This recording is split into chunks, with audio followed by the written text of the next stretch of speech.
Alors salut et bienvenue dans cette nouvelle vidéo consacrée à Ruby on Rails. Dans cette vidéo, nous allons parler de Bundler. Bundler qui est tout simplement ce qu'on appelle un gestionnaire de dépendance. Si vous avez déjà utilisé Composer au niveau de PHP ou encore Pip au niveau de Python, il joue quasiment le même rôle. Ok? À ce niveau-là, si je vais au niveau de rubygems.org et je tape ici Rails afin de faire une recherche Node.gem Ruby on Rails, vous voyez que Ruby on Rails a été téléchargé 46 millions de fois, 46 851 030, ce qui prouve à quel point Ruby on Rails est vraiment populaire. Si on descend à ce niveau-là, qu'est-ce que vous voyez? Vous avez ici les dépendances de Ruby on Rails qui sont listées. C'est-à-dire que Ruby on Rails, pour fonctionner, a besoin de Action Mailer, Action Pack, Action View, ainsi de suite. Lorsqu'on avait parlé de l'architecture MVC, on avait parlé de la vue, du modèle, du contrôleur. Par exemple, ici, Action View, c'est celui-là qui va gérer ici toute notre histoire de vue. Ok? Là, le gem sur lequel j'aimerais porter votre attention, c'est Bundler. Si je clique à ce niveau, je serai redirigé vers la page dédiée au gem Bundler. Et qu'est-ce que vous voyez ici également? Bundler dépend ici de Moustache, qui est un moteur de template. Il dépend également de Rake, de AirDiscount, ainsi de suite. Ok? Donc, comme vous pouvez le voir, chacun des gemmes aura généralement également d'autres dépendances. Vu que, comme je vous l'ai dit, on évite de réinventer la roue. Bundler, celui-là, il va vous permettre de pouvoir gérer ces dépendances-là. Donc, au niveau de notre application Ruby on Rails, on aura besoin également de plusieurs autres gemmes. Donc, grâce à Bundler, on pourra dire voici les dépendances de notre projet à nous, de notre application web. Pour chacun des gemmes, si vous descendez, vous aurez ici la possibilité d'aller par exemple sur la page d'accueil du gemme, la page qui permet d'avoir le code source du gemme. Donc, généralement, vous serez redirigé vers GitHub, ainsi de suite. Et vous aurez ici cette ligne que vous pouvez copier en cliquant ici sur cette icône et coller au niveau de votre fichier gemfile. Ne vous inquiétez pas, nous allons parler de ce fichier tout à l'heure. Donc, si je clique par exemple sur Home Page, je suis redirigé vers le site officiel de Bundler. C'est ce même site que j'avais ouvert ici. Donc, Bundler, comme vous pouvez voir ici, the best way to manage your application dependencies. Donc, la meilleure manière de pouvoir gérer les dépendances de votre application. Donc, vu que Ruby on Rails pour fonctionner a besoin de Bundler, lorsqu'on a installé le gem Rails, il a également installé le gem Bundler. Ok? Si je viens par exemple au niveau de la console, je tape ici gem list. Au niveau de la liste de nos gemmes que nous avons, on doit trouver également Bundler puisqu'il a été installé. Si je tente de remonter, vu que c'est listé par ordre alphabétique, donc comme vous pouvez le voir, Bundler est bel et bien installé. Et la version installée, c'est la version 1.9.2. Ce qu'on va faire, c'est se rendre au niveau de notre projet. Donc là, je l'ai mis dans le dossier tutorials et il a pour nom First App. Je vais glisser déposer ce dossier au niveau de notre éditeur de texte. Dans mon cas, j'ai choisi Sublime Text. Libre à vous de choisir l'éditeur qui vous convient le mieux.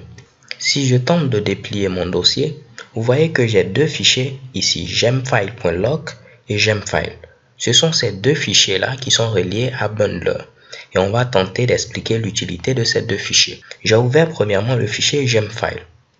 Dans ce fichier, vous aurez ici l'ensemble des gemmes qui seront utilisées au niveau de votre application. Premièrement, nous avons la source. Ça fait déjà la troisième fois que vous la voyez à ce niveau-là. Cela permet de dire que tous ces gemmes seront recherchés sur le serveur rubygems.org. Ensuite, le premier gemme qui est listé, c'est Rails, qui représente tout simplement le framework Ruby on Rails. Nous avons également la version qui est spécifiée. Il faudra télécharger le gemme Ruby on Rails et la version à prendre, c'est la version 4.2.1. Donc, si par exemple, vous souhaitez utiliser une autre version de Ruby on Rails, peut-être au moment où vous regardez cette vidéo, la dernière version en date sera la version 4.3. Vous aurez normalement ici par défaut 4.3. Mais libre à vous de modifier pour passer à une version ancienne, par exemple 4.1.0, ainsi de suite. Dans notre cas, on va garder la version 4.2.1. Vous voyez également qu'on a un autre gemme, SQLite Tree, qui représente à ce niveau-là le système de gestion de base de données que nous allons utiliser. Par défaut, le système de gestion de base de données qui est utilisé, c'est SQLite ou SQLite si vous le préférez. Par la suite, nous verrons par exemple comment utiliser MySQL comme système de gestion de base de données. Vous avez d'autres gemmes, SAS, Uglifier, Coffee Rails, ainsi de suite. Donc c'est ce fichier-là que vous allez modifier afin de lister l'ensemble des gemmes qui seront utilisées par votre application. Vous ferez votre recherche au niveau de RubyGems, comme on l'a vu, Et après, lorsque vous trouvez un gem, vous pourrez copier ce que vous devez mettre au niveau du gem file et le coller. Raison pour laquelle je vous avais parlé précédemment du gem file. Tentons de modifier cela en mettant rubygems.org. Je vais taper par exemple device qui est le nom d'un gem, même si je ne vais pas l'utiliser, c'est juste pour vous le montrer. Il a été téléchargé 10 millions de fois, je clique à ce niveau là et tout ce que vous aurez à faire c'est descendre. Vous pourrez cliquer ici où c'est marqué gem file. Si je clique ici, il va copier cette ligne au niveau de mon clipboard et si je reviens ici, je n'aurai qu'à faire un coller. Je fais CTRL V et vous voyez que cette ligne est collée. Cela va permettre de dire que il faudra également m'installer le gem device. Et la version installée, c'est la version 3.4.1. Toute autre version qui est toujours dans la branche 3.x peut être installée. Ne vous inquiétez pas, on va revenir sur ces fameux symboles-là. Là, je vais l'enlever. C'était juste pour besoin d'explication. Ensuite, vous avez ce fichier-là, gemfile.lock. À ce niveau-là, comme je vous l'ai dit, généralement, les gemmes ont des dépendances. Donc là, il va vous lister ici l'ensemble des gemmes et également l'ensemble de leurs dépendances avec les versions appropriées. Par exemple, le gem Action Mailer a plusieurs dépendances. Action Pack, Action View et comme vous pouvez le voir également, Action Pack a plusieurs dépendances. Action View, Active Support, Action View également a ses dépendances, ainsi de suite. Donc ce fichier par contre, vous ne devez pas y toucher, vous ne devez pas le modifier. Il sera modifié automatiquement par Bundler. Le fichier qu'on va modifier, c'est le fichier gemfile pour y lister nos gemmes. Maintenant, vous pouvez me poser la question, si j'ajoute un nouveau gemme, comment est-ce que je dois dire à Bundler de prendre en compte ce nouveau gemme-là? Ce sera très simple. Au niveau de la console, il faudra taper bundle install et il faut que vous puissiez vous trouver dans votre dossier. Donc, je suis bel et bien dans mon dossier First App et je peux taper bundle install. À ce niveau-là, vu que je n'ai pas ajouté de nouveaux gemmes, cela n'aura aucun effet. Donc, n'ayez aucune crainte. Si je valide, vous voyez que cela se passe automatiquement et il met ici des using. Using pour dire qu'il utilise des gemmes. Ces gemmes sont déjà installées. Si par contre, il devait installer un nouveau gemme qui n'est pas présent sur votre machine, il va mettre ici installing, ainsi de suite. OK? Si vous vous rappelez cette commande bundle install, lorsqu'on avait créé notre projet, elle a été exécutée automatiquement afin de pouvoir installer l'ensemble des gemmes dont aura besoin notre projet. Donc au fur et à mesure que nous allons ajouter des gemmes, il nous faudra taper bundle install.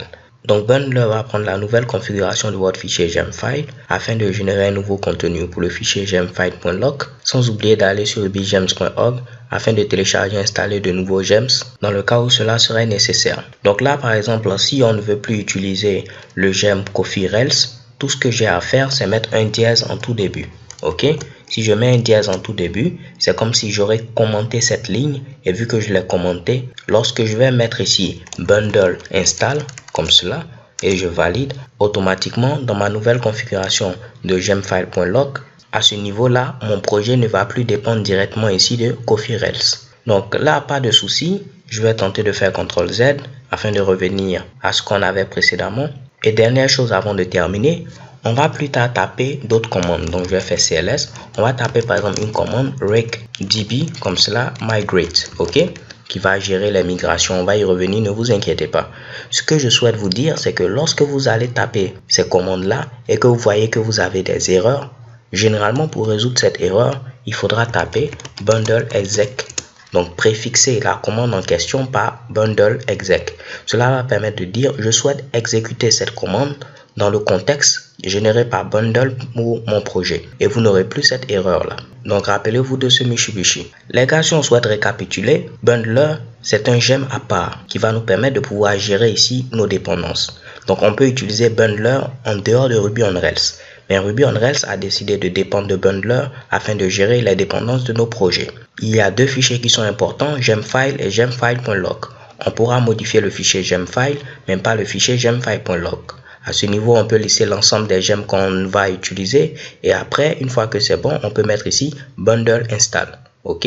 Et de même, si on apporte une autre modification, il faudra refaire encore bundle install afin de générer un nouveau fichier gemfile.lock. Alors les gars, c'est tout pour cette vidéo. J'espère que tout a été compris et je vous donne rendez-vous à la vidéo suivante. So thanks for watching. Don't forget to subscribe and have a nice day. Peace.